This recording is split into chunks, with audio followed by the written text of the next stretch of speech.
50 सालों से ज्यादा सीरिया में सरकार चला रहे असद परिवार का राजपाट मात्र 11 दिनों में ही सिमट गया। असद परिवार के सीरिया छोड़ने पर कैसे अमेरिका जीत गया और पुतिन हार गए।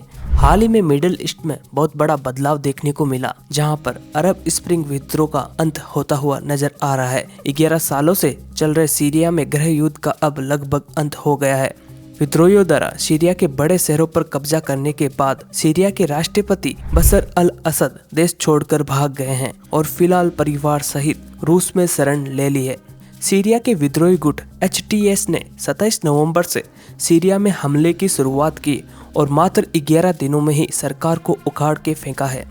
सीरियाई सेना ने मात्र 11 दिनों में ही विद्रोहियों के सामने घुटने टेक दिए। असद भी अपने देश में शासन चलाने के लिए काफी संघर्ष भी कर रहे थे। 2013 में गृह युद्ध के दौरान असद ने अपना शासन बनाए रखने के लिए अपने ही लोगों पर रासायनिक हथियारों से हमला किया था, जिसकी वजह से असद की बहुत ज्यादा किरकिरी हुई और अंतर्राष्ट्रीय संगठनों ने सीरिया पर कड़े प्रतिबंध लगा दिए।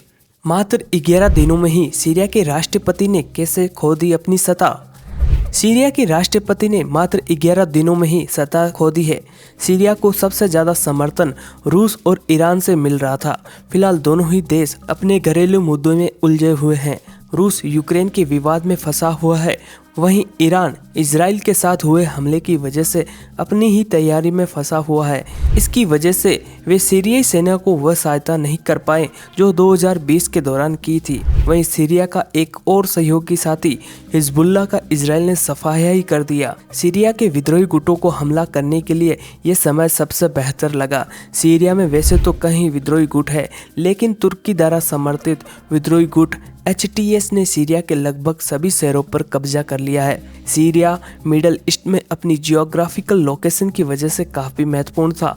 क्रूड ऑयल और गैस उत्पादन की कीमतों में स्थिरता लाने के लिए सीरिया रूस का महत्वपूर्ण भागीदार था। सीरियाई सेना के पतन से रूस को अपना ठिकाना यहाँ से छोड़ना पड़ेगा। यूक्रेन युद्ध के चलते रूस को एक और मात खानी पड़ी। वहीं अमेरिका समर्थित विद्रोही गुट कुर्द सैनिकों ने भी सीरिया के उत्तरी पूर्वी छोर पर कब्जा जमा के रखा हुआ है।